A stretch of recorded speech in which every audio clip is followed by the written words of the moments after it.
സദാശിവസമാരംഭാം ശങ്കരാചാര്യമധ്യമാം അസ്മദാചാര്യപര്യന്താം വന്ദേ ഗുരുപരമ്പരാം. പ്രിയ കുടുംബാംഗങ്ങളെ, നിരവധി ആൾക്കാർ ചോദിക്കുന്നൊരു ചോദ്യം, നവരാത്രിയോടനുബന്ധിച്ച്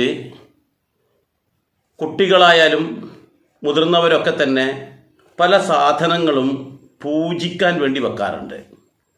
വിദ്യാർത്ഥികൾക്ക് ഏറ്റവും സന്തോഷമുള്ള കാര്യമാണ് ഈ അവസരത്തിൽ പുസ്തകം പൂജയ്ക്ക് വെക്കുക എന്നുള്ളത്. പ്രത്യേകിച്ച് 2024 ഈ കാലഘട്ടത്തിൽ 4 ദിവസം പൂജയ്ക്ക് വെക്കുമ്പോൾ അത്രയും ദിവസം നമുക്ക് പുസ്തകം നോക്കണ്ടല്ലോ എന്നുള്ള ഒരു സന്തോഷം. അപ്പോൾ ഈ പുസ്തകം പൂജിക്കാൻ വേണ്ടി വെക്കുന്നു.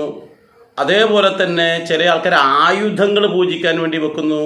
എന്ന് വെച്ചാൽ ഓരോ ആൾക്കാരുടെയും തൊഴിലുമായി ബന്ധപ്പെട്ട് അല്ലെങ്കിൽ ഏത് മേഖലയുമാണോ അവർ വർക്ക് ചെയ്യുന്നത് ആ മേഖലയുമായി ബന്ധപ്പെട്ട വസ്തുക്കൾ ആ അവസരത്തിൽ പൂജിക്കുവാൻ വേണ്ടി വെക്കാറുണ്ട്. ഇങ്ങനെ പൂജിക്കാൻ വേണ്ടി വെച്ച് കഴിഞ്ഞാൽ മറ്റെന്തെങ്കിലും പ്രവർത്തനത്തിൽ ഏർപ്പെടാൻ പാടുണ്ടോ എന്നുള്ളതാണ് ചോദ്യം. ഒന്ന് വെച്ചാൽ ഇപ്പോൾ പുസ്തകമാണ് ഒരാൾ വെച്ചിട്ടുള്ളത്, കുട്ടികൾ പുസ്തകം വെച്ചു, അല്ലെങ്കിൽ ഏതെങ്കിലും ഒരു ആചാര്യന്മാർ എന്തെങ്കിലും അവരുടെ പ്രിയപ്പെട്ട ഒരു പുസ്തകമാണ് പൂജിക്കാൻ വെച്ചു. അങ്ങനെ വെച്ച് കഴിഞ്ഞാൽ പിന്നീട് അവർക്ക് പത്രം വായിക്കാൻ പാടുണ്ടോ? ഇനി അല്ല, അവർക്ക് മറ്റ് ഏതെങ്കിലും തരത്തിലുള്ള ഗ്രന്ഥങ്ങൾ വായിക്കാൻ പാടുണ്ടോ എന്നുള്ളതാണ് ഒരു ചോദ്യം. അതുപോലെ തന്നെ ഇപ്പം ഒരു ടൈലറിങ് ജോലിക്കാരനാണെങ്കിൽ അവരുടെ കത്രിക മറ്റു കാര്യങ്ങളൊക്കെ വെക്കും. അങ്ങനെയുള്ളവന് പിന്നീട് തൂമ്പയെടുത്ത് കിളക്കാൻ പാടുണ്ടോ?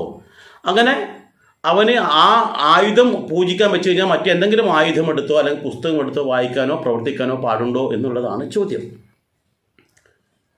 ഈ ഒരു ചോദ്യം പലർക്കും ഉണ്ടാകുന്നത് എന്തുകൊണ്ടാണെന്ന് വെച്ചാൽ, പ്രത്യേകിച്ച് കുട്ടികൾക്ക് ഉണ്ടാകുന്ന കാരണം എന്ന് വെച്ചാൽ പിന്നെ പഠിക്കണ്ടല്ലോ എന്നുള്ളതാണ്. എന്നാൽ യഥാവിധി നമ്മൾ മനസ്സിലാക്കേണ്ട ഒരു കാര്യമുണ്ട്.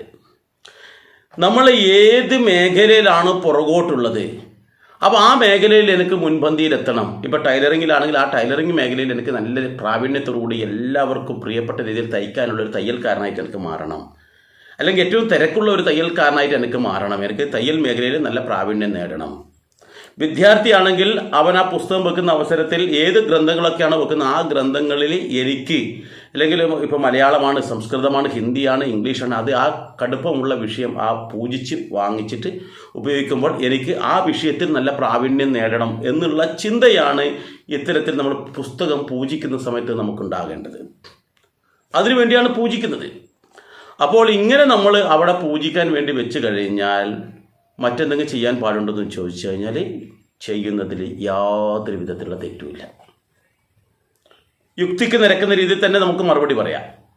എന്തെന്നാൽ ഇപ്പോൾ ഞാനിപ്പോൾ ഒരു രാമായണം എന്ന് പറയുന്നൊരു ഗ്രന്ഥം വെച്ചു. എൻ്റെ മകൾ സംസ്കൃതത്തിൻ്റെ പുസ്തകമാണ് വെച്ചിട്ടുള്ളത്. അതുപോലെ തന്നെ എൻ്റെ മകൻ BSW പഠിക്കുന്നു, ഫൈനലാണ്. അപ്പോൾ അവൻ അതിനനുസരിച്ചിട്ടുള്ള ഗ്രന്ഥങ്ങൾ പൂജിക്കാൻ വേണ്ടി വെച്ചു. അതേ അവസരത്തിൽ മറ്റു ചില ആചാര്യന്മാരായ ആൾക്കാർ അവരുടേതായ, അല്ലെങ്കിൽ ചില മുതിർന്ന ആൾക്കാർ അവരുടേതായ പുസ്തകങ്ങൾ പൂജിക്കാൻ വെച്ചു നിൽക്കട്ടെ. അപ്പോൾ ഞാൻ ഒരു ദേവി നവാഹം നടത്തുന്ന ഒരാളാണ്, അല്ലെങ്കിൽ ദേവി ഭാഗവതത്തെക്കുറിച്ചിട്ടുള്ള പ്രഭാഷണങ്ങളോ സപ്താഹങ്ങളോ നവാഹങ്ങളോ അങ്ങനെ എന്തെങ്കിലും ചെയ്യുന്ന ഒരാളാന്നിരിക്കട്ടെ. പ്രത്യേകിച്ച് നവരാത്രിയുടെ സമയത്ത് നല്ല തിരക്കായിരിക്കുമല്ലോ. അപ്പോൾ ഞാൻ ഒരു ഗ്രന്ഥം അവിടെ പൂജിക്കാൻ വേണ്ടി വെച്ചു എന്നുള്ളത് കൊണ്ട് എനിക്ക് ഒരു ഗ്രന്ഥവും എടുക്കാൻ പാടില്ല എന്നുണ്ടെങ്കിൽ അത് തെറ്റാണ് എന്ന് പറയാൻ കാരണം, ഈ അവസരത്തിൽ ഞാൻ എന്ത് ചെയ്യും, ഈ ഗ്രന്ഥം വെച്ചിട്ടാണ് ഞാൻ ഈ നവാഹ പ്രഭാഷണം ചെയ്യുന്നത്. ഒരു ഭാഗവത സപ്താഹം ചെയ്യുന്ന ഒരാളാണെങ്കിൽ ഈ സമയത്ത് സപ്താഹം ഉണ്ടെങ്കിൽ അയാൾ ഭാഗവതമാകുന്ന ഗ്രന്ഥമെടുത്ത് അത് പാരായണം ചെയ്തിട്ടാണ് അവിടെ വിവരിക്കേണ്ടത്. അപ്പോൾ അദ്ദേഹത്തിന് ആ പുസ്തകം വായിക്കണ്ടേ? ദേവി നവാഹം നടത്തുന്ന ആൾക്കാർക്ക് ദേവിയുടെ ഭാഗവതം എടുത്തു നോക്കണ്ടേ? ദേവി മാഹാത്മ്യം എടുത്തു നോക്കണ്ടേ? അവരത് പാരായണം ചെയ്യണ്ടേ?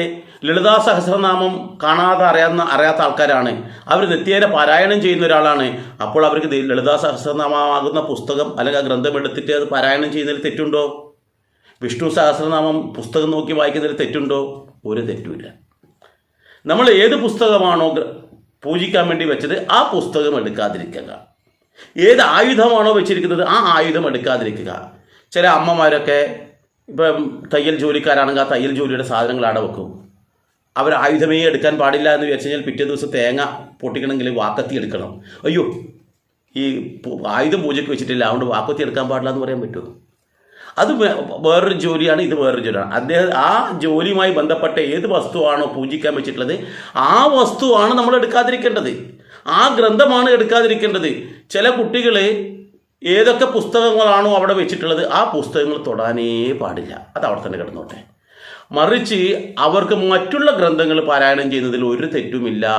അവർക്ക് പുണ്യഗ്രന്ഥങ്ങൾ പാരായണം ചെയ്യുക, രാമായണം വായിക്കുക, ഭാഗവതം വായിക്കുക, ഭഗവത്ഗീത വായിക്കുക, ഇതൊക്കെ വായിക്കുക, ഒരു തെറ്റുമില്ല, അവർ വായിക്കണം. ഈ സമയത്ത് അവർക്ക് പുണ്യപുരാണ ഗ്രന്ഥങ്ങൾ വായിച്ച് ആത്മീയതയിലേക്ക് എത്തേണ്ടതാണ്. അതുകൊണ്ട് തന്നെ പുസ്തകമേ വായിക്കാൻ പാടില്ല എന്ന് പറയുന്നുണ്ടെങ്കിൽ അത് തെറ്റ്. പത്രം വായിക്കുന്നതിൽ ഒരു തെറ്റുമില്ല, കാരണം പത്രമല്ല നമ്മൾ പൂജിക്കാൻ വെച്ചിട്ടുള്ളത്.